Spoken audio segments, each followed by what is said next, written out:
Hey everybody, Matt with Freestand here. Got a special guest on the show today, another virtual fitness instructor, Dianna Falzarano.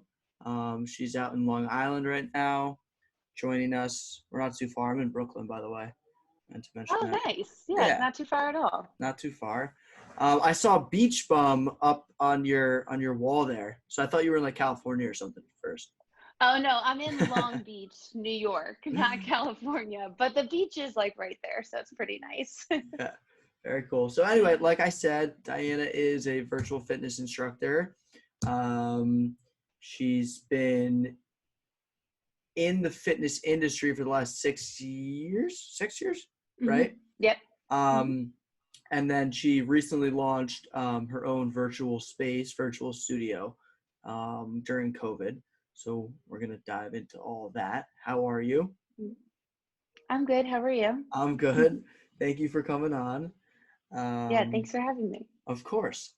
All right, so let's hop right into it. Usually the way I start off is we'll just go over kind of like how you got started, what you do, how you got started, and all that stuff. So if you want to talk a little bit about that, that'd be awesome. So I guess I'll talk about what I do and then kind of backtrack from there. So Sure. right now, I currently teach barre. I teach Legree, which is a lot of people call it like Pilates on crack. It's like a megaformer machine. So I teach barre, I teach Legree, and then I privately strength train clients virtually, little bit in person during COVID, not so much. And I also have my own online subscription, which on the online subscription, there's a combination of Pilates, dumbbells, kettlebells, stretches, meditations, a little bit of everything. That's cool. So my certifications are I'm a certified personal trainer, a certified functional strength coach, and then I am certified in barre, mat Pilates, Legree, TRX, pre and postnatal specialist, and I believe that is it. That is a long list. All of them. Yeah, I know. Like, did I get them all? But still want to grow them. But yeah, so those are the ones right now. So how I started was, I always grew up being an athlete. I played field hockey, softball, swam, did like a little bit of everything. And then from college, I graduated with a degree in public relations and marketing. So once I graduated, I started at a startup in New York City, and I was a social media manager. And at the time, that was when social media like kind of just came out. Instagram was maybe around for like 2 years once I got hired. So I would handle all different companies, Facebook, Twitter, Pinterest, Instagram, their blog, go to their events and be like the social girl behind it.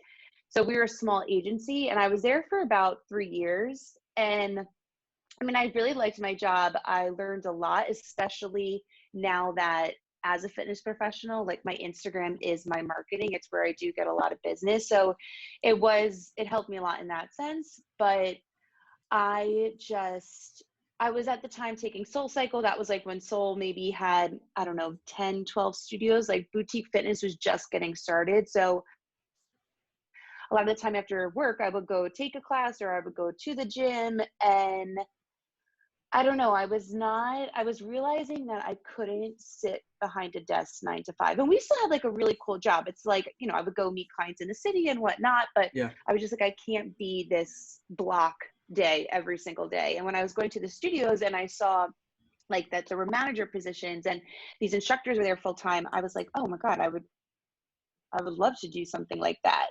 So it kind of just got my wheels turning. And I was living at home at the time. I wasn't living out. So financially, I was able to like make the leap. Oh, sorry. Yeah, I was commuting to the city. I think we have a little bit of lag. Oh, okay. Yeah. We're good. So I was commuting to the city from Seaford. That's where I grew up, but still living at home. And then once I kind of made the decision, like, okay, I think I want to get out of this quote unquote corporate world and go into more of like this fitness world, I just looked up all studios on Long Island that were hiring, because I was living in Long Island, not the city, and I found Pure Barre Manhasset. They were hiring a desk girl. So I started there at desk, completely left my job. So left like a salary job to go back to just an hourly and figure it out. And then I would like bartend on the side, nanny on the side. But then from barre front desk girl, I became an instructor. And then from there, I just learned like what else I was interested in. Like SLT was up the block. So I got certified and taught there for a little bit. Eventually got my personal training. From there, I got clients. So kind of like all grew. Sorry, it's just From one lagging. It's thing. just lagging a little bit. But what is SLT? I've heard That's okay. multiple. Yeah. So SLT stands for strength and length and tone, and it's also the Legree method. So the machine is the megaformer, and Okay. it's a lot of time under tension. You're moving slow on the machine. So say like reformer is like the start of Pilates, say after mat, and megaformer is a little bit of a harder machine. The springs feel different. The workout is a little bit different. But yeah, so that's where I started in the Legree world, and now I'm at a different studio that has that same method. Is that the thing that looks like a big massage table, kind of? Yeah, it could look like a massage table. It has like Yeah. bars, it has a carriage, a platform, it has all these straps, a bungee. So yeah, I guess I could see that, and then just has all these contraptions Yeah, it's kind of got like it attached looks like to a it. kind of. I think that's what I'm thinking of. It kind of looks like a really long massage table. It's got like springs and stuff hanging off of it and stuff Yeah, like there's that. springs, and it moves based on which way you're facing and whatnot. It's such a good workout, and especially I came from more of like an athlete gym strength side. So once I found bar, and I was like, oh, this is way harder than I thought. And then I found that, and I was like, oh my god, this is so hard. Just a combination of all of them, I was like, I don't know, I was just hooked right away from the class that I took. And what is I know bar is like literally just you do a workout and there's like a bar there, right? Yeah, Like a so you ballet work off bar the almost. yes, so you work off the ballet bar, and it's definitely a big misconception because sometimes people come in, they're just like, oh yeah, we're just gonna do these little movements off a bar, and they're literally during the warm up, the first like 5 minutes, it's so intense. So you use weights, you use a tube, ball, you use ankle weights, you use sliders, and it's most of the classes are all about small movements and a lot of isometric movements as well. And you're all going to the beat of the music. It's one move to the next, but you're really working in like that strength training zone. You're getting to a little bit of shakiness so that your muscles can rebuild. And then we also add stretching into the class as well. So some classes, pure bar is definitely the most athletic form of bar. We do move faster than most, but again, like I was just so hooked because it was so different than what I had done growing up. And then once I did it, and it really challenged me, like my legs were shaking, my core was just on fire. But yeah, you are working off a ballet bar, but it's a lot harder than people think. That's very cool. So you do Yeah. like all right, well actually let's continue with this story. So you're working like the desk job and then you Yeah. become an instructor in-house at these Hmm. studios, right? Right. Hmm. Yeah, so I did all of that. And then, throughout the years, I've tried some different studios. Like I taught strength classes and HIIT classes as well. I actually also used to I was a marketing manager of SoulCycle Woodbury and then SoulCycle Roslyn. So I've tried like different levels of the studios, like desk girl, instructor, manager, but I always went back to like I'm an instructor at heart. Like even when I was a manager, I was still teaching on the side. So I was like managing 40 hours a week, but then also teaching like, I don't know, 15 hours a week. And I still just could never give that up. I don't know, the connection to your clients and teaching and everything, I just always had Yeah, it's such an fun. appreciation for it. Yeah. And you're able to make your own schedule if you want to teach in the morning or night. Sometimes certain studios need you at certain times, but now being in it for a little longer, I could definitely choose when if I want to take that class, if I want to take that client. So yeah, now I'm back to just my bread and butter of teaching and training. So I teach at bar still, I teach at a new Legree studio, and then I privately train clients basically all through Zoom now. Just because of COVID, there's like one person I go to their house, but basically it's all virtual now. That's really cool. So you're kind of doing like this hybrid model where you're doing some in person and then some online, which I Yeah. which I think is and a lot of people I've spoken to are kind of doing like the same thing, especially as things open up. But I think that's like a really good thing moving forward into the future because you can kind of like work with all your local clients that you love and like want to see in person and do that, and get that type of workout and connection, and then you still have access to like the rest of the world. You know what I mean? Um, So sorry. That's okay. Um, Yeah, before all this, I definitely had, there were some years where I was working like a crazy lady. Like I would do 6 a.m., go all these different places, work until 7, whatever. And then I feel like just before COVID, I was like, okay, I have a good schedule. I have this flow. I'll do a class and then I'll get a client in that area. And now, so I was kind of running around, like the trunk of my car was literally like a gym on wheels because I would bring like kettlebells and dumbbells and ropes. But now it's kind of nice because I can wake up and just jump on Zoom or a FaceTime, and my clients appreciate it too. Like, if they have to be on a call for work at 8:30, we can train from 7 to 8 and they could just take a quick shower and jump on a call rather than like, it's not so much of a big process. Like it's just, let's get on, let's do it. And I don't know, it saves a lot of time. yeah, it saves a ton of time. That's like the biggest thing. Yeah. Yeah. Yeah. You can literally save like 3 hours out of your day.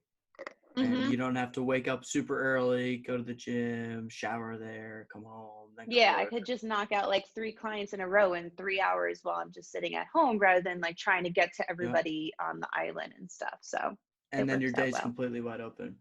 So Yeah. in terms of, you said you do tons of different stuff. So you said you do bar, you'll do HIIT, you'll do weight training, you Yeah. do meditation, which I think is really cool. I want to talk about that. Am I missing Yeah. anything? Um, no, bar, Pilates, HIIT, Oh, strength Pilates. training. Yeah, that's pretty much my everything that I do. So like a little bit of everything. The meditation piece of it, that's really cool. So do you do? Yeah, so Sorry. oh no, you could go on. You could go on, No, sorry. no, no. You go ahead. I was just gonna say, do you do it like over Zoom or is that in person? How does that work? So for the meditation piece, I'm not like certified or anything in it. I don't really know if you have to get like You don't certified need in to or be, I whatnot. think. Yeah. So I am part of a subscription of another girl that lives down here in Long Beach, and she has a Kundalini meditation subscription. So that was my first time I ever tried like meditation before. So on my subscription that I have, I do have one stretch video and then a stretch and meditation that I only did through the subscription. I never like taken on a client to work with them meditation one-on-one just because I feel like that's something I'm still personally exploring. But the video that I have on the subscription, I've gotten like really great feedback about it. Because sometimes on a day you just want to wake up and you're sore and you need a little bit of recovery. So it's nice. Like I kind of worked in like it's a meditation first, then we stretch, and then we meditate a little bit at the end. And more just about like connecting to your breath, clearing your mind, sitting there with quietness. Like there's no music on that one. It's literally just like you and your mat. I think I'm in like a sweatshirt. Like I'm just like hanging and chilling. So that I haven't gone necessarily one-on-one, but that has been one of my favorite videos I filmed. So I'll probably get another one up there soon. Yeah, that's awesome. I think I feel like the video probably does enough. Yeah. You know what I mean, especially with meditation because it's just like fairly simple to follow. You know, Hmm. you might not need to like watch them one on one. Um, Yeah, but I don't know. Maybe the live piece would be cool. I don't know. I know. Yeah, that's a tricky. I mean, I It's just feel it, like I would get yeah. You need some more doing that time. live. I give so much credit to people that do that live because like I'm so used to like go, go, go, energy, energy, Yeah, and music. that's the So it's opposite. hard That's to just just like sit there. slow down, like breathe. Exactly. Yeah, Yeah, but I give a lot of credit to people that will get on lives and do that. absolutely. So you said that you were like a social media manager for like startups or a startup in New York City. I'd love to take like your perspective on kind of the whole virtual fitness space. Obviously, it's pretty saturated. There's a lot of people out there, Mm-hmm. who are virtual fitness instructors or just fitness instructors on Instagram trying to build followings. Do you have like any particular approach that you take? Is there any way that you kind of like look at that, um, like kind of as you're building your own brand, given your experience? I mean, I definitely think, it's hard if an instructor was becoming an instructor, say last March, and they didn't even get the chance to meet people in person. Because I definitely, a lot of my subscribers that I have for my virtual have either come from a class or a training in person. Like I do have a couple of people that have found me through Instagram or just referrals, but starting first in person is really what helped me. Like, so whether it was like teaching a class at Pure Bar or teaching a class at my other place at Core, just whatever studios I was at, I think making that connection one-on-one really helped. And people seeing that like I'm genuine, I'm not just doing this to, I don't know, have a platform, have a subscription. Like I truly, and what I'm training the way, like I do a lot of different things, but that's because that's what works for me. And I believe that you could do a little bit of everything and you can do what works best for you. I don't think you necessarily have to just stick to one thing. So I think that's another reason why people like my platform, is because you could do Pilates one day, you could grab dumbbells another day, you could do just bands or body weight, XYZ. But in terms of Instagram, if say that is your way to meet people, I think it's just really being vulnerable and putting yourself out there, like going on the lives, teaming up, like we are teaming up with people that maybe you've never met, but you have similar interests, talking to brands, and being consistent with it. I go through like a love-hate relationship with with Instagram. Like times I love it, and then sometimes I'm like, I need to back off. Like I was recently away and I actually took a week off because I was just like, I don't want to be attached to my phone, especially when I'm on vacation, if I'm able to do that.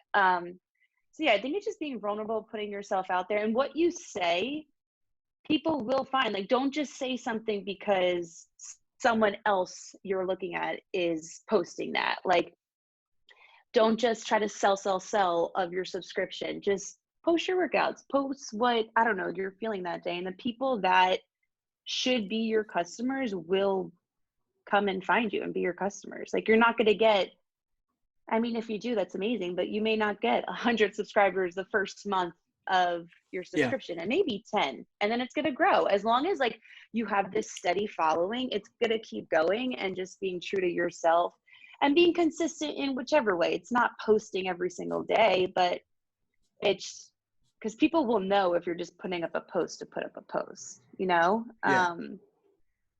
And then also just thinking, like, even myself, I've been thinking of this on my Instagram, like, you know, when I go on Instagram and I'm like, hey, I'm looking for a band's workout, I'm going to go to this girl or this guy. Like, you have to think of that in your Instagram. What do you want people coming to your page for? And that's the content you should be putting out there. And then those customers will be your subscribers or your client or whatever it is. Yeah, absolutely. No, I think that's great advice because I don't know, Instagram is, I think people rely on it as their one and only platform for making connections with everybody and anybody. Yeah. And I think it's like becomes really dangerous in a lot of ways because one, you become just so consumed by it. You don't focus on any other piece of your business besides just like growing your following, putting as many posts in as possible. Like, Mm-hmm. and it's good. It's like a good way to find people, but it's not the only way. You know? Yeah, and that's, yeah, like when I started in person first, and I'm thinking most people in fitness now were probably in person before this, but you know, there are obviously people who started during this. Yeah. But even just thinking of ways, so a lot of my referrals have just been through people that have met me or worked with me. But even like in terms of Long Beach, like this summer, I taught classes on the beach. So think of ways you can like get out in your community. Like, Sure. is there an outdoor space? And if your first class you have 3 people or something, like, who cares? Because then the next week, someone, like, I've had so many people see me doing it on the beach, and then they come up to me afterwards and like, I'm coming next week. Yeah. So it's just like Word of just mouth. putting yourself out there. Word of mouth is so important. You make one good impression Yes, on one client on the beach, and like you said, there's 3 people, and 2 of them refer their friends. Next thing you know, you double your class size. You know what I mean? exactly. Um, You got to put the ego down and just like do what you want to do and just keep going. And it's going to work out if you believe in yourself and just do it. yeah, absolutely. Um, but yeah, Instagram is just like, I don't know. I always keep coming back to this when I talk to people because like Yeah. me myself just doing this now, I find myself on there all the time. You know what I mean? Posting like really frequently. And you become completely consumed by this thing. And I think it's Mm-hmm. important for people to recognize that it's not the only platform, the one and only thing, and it's recognized as like a tool rather than like where your business exists.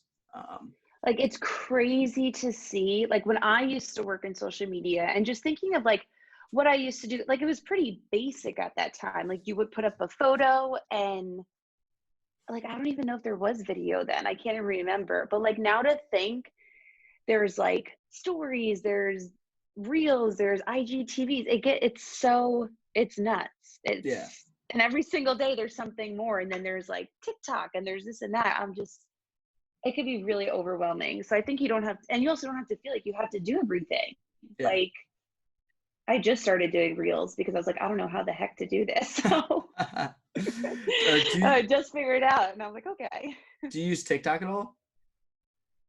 I don't. I'll, like, I see videos that people post. Maybe eventually I'll venture on there. But like, for me, like Instagram, filming, getting my emails out, like, that's enough right now. Yeah. Do you have an email list that you send out? You do? Yeah. Okay. Yeah, because the subscription, whoever signed up, I get their email. I'll have all my clients' emails. And then, like, if I'm posting on Instagram on a story, like, I'll put, like, the question box, like, new email going out with a workout, write your email, get emails that way, or from events. So, yeah, I use MailChimp, and then I have a list from there that it all goes out to. Gotcha. In terms of how many people that are currently, like, subscribing with you, working with you,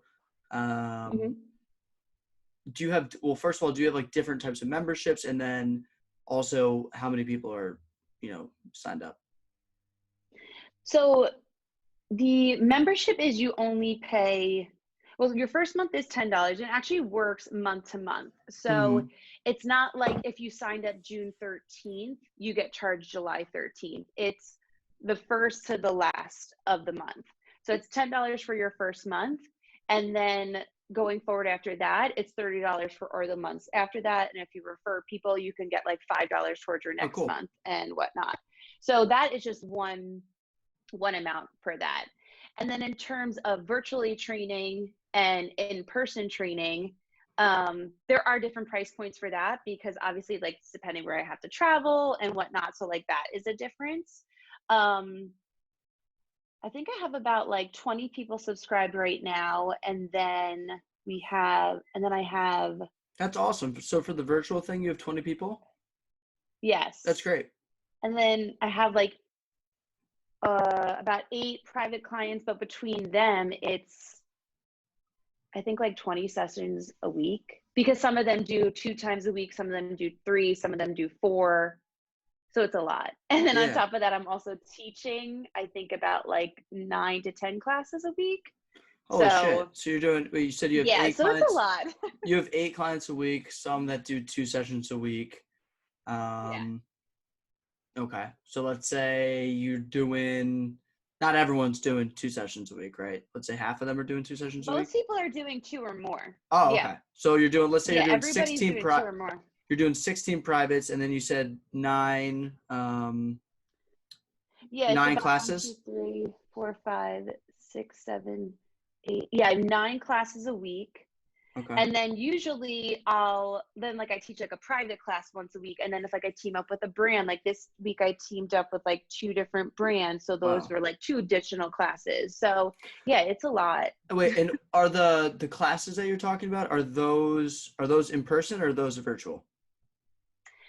So the 9 classes I teach a week, those are in studio between the 2 I teach. But then when I teach from home virtually, that will be virtual. Like, I'll usually teach like a Pilates mat from home, or I'll do like a strength class from home. Like, I teach 1 virtual Pilates mat class a week. And then after that, it's usually like a brand that I've teamed up with, and depending on if they want like Pilates or strength. So in studio, it's 9 classes a week. At home, it's about like 1 or 2. But those 2 that I teach, I'll also film them. So then I'll also put those on the subscription. Yeah. So it's kind of saving my time. And because like physically, it's a lot on your body. So any class I teach, I film it. So then later it can go on the subscription. Absolutely. That's actually one thing I wanted to talk about a little bit was, do you feel like when you lead a virtual class, it's harder? like it's more tiring because one, the communication, like the Hmm. lag, like honestly, Zoom can be tiring just because like you're trying to like your perception of you're trying to hear them, like they're trying to hear you Hmm. maybe. Like the delay is kind of tiring because you just have to think more. Um, Right. yeah, and also I don't know, some people I've spoke to are like I have to do the entire thing as opposed to like walking around and looking at people in the room. Yeah. So whether I'm doing Pilates or strength through Zoom, I mean, it's definitely more tiring because yeah, it is basically like a workout for myself. Like even if I say demo 75% of the move and I'm talking for the next 25%, it's still way more than I'm doing in the studio. Because in the studio, I'm more like walking around, checking their form, getting them set up, and then they're just like going for the time. Um, my classes, we like before I set up, I talk to them a little bit. I'm like, hey, can you hear me and whatnot? But basically, once I start, it's like we're going from start to finish. So if there is a question, because like a lot of my classes are to the beat of the music and it just flows from one to the next.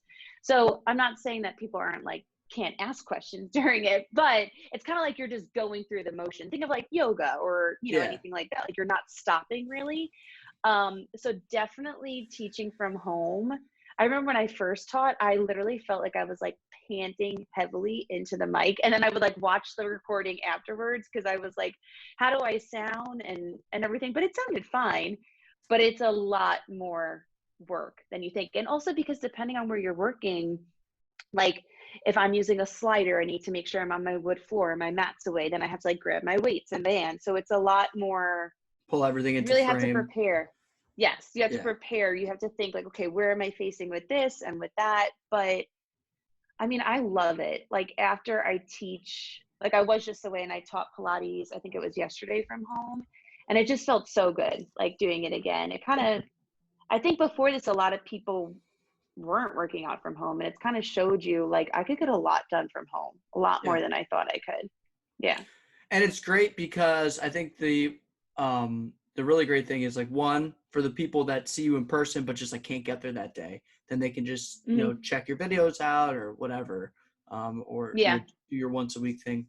And then for the people that want to work out with you that live in California that never would be able to, you know what I mean? Now they can. Exactly. Yeah. Um, so that's the cool Yeah. thing It's about a great, I know, like when people sign up and then I see where they're from, I'm like, that's so cool. Like, it. Yeah. I just had a girl, I think from Texas, sign up, and I was like, oh, that's awesome. And that was from a referral. So again, that's just like word of mouth. Yeah. Very cool. Awesome. All right. Diana, anything else you want to get out there? That's on your mind? Um, I don't really think so. We covered a lot. We So covered a lot. Yeah, it was like 35 yeah, minutes, but we went through it all. Awesome. we went right to it. How do people find you? What's your Instagram handle? So my Instagram is at Di Falzarano. So it's DIFALZARANO. And then my website is dynamic, DYNAMIC hyphen fitness.org. So it's dynamic hyphen fitness.org. And that's always on my Instagram too. So anything on Instagram or my website. And then I constantly post when I'm teaching and stuff on there. Cool. All right. I'll make sure to include all of that in this as well so people will be able to find it Okay, cool. easily. All right. Diana, thank you. This was a lot of fun. And Yeah, thanks for having me. of course. All right. We'll catch up soon. Okay, bye. Bye-bye.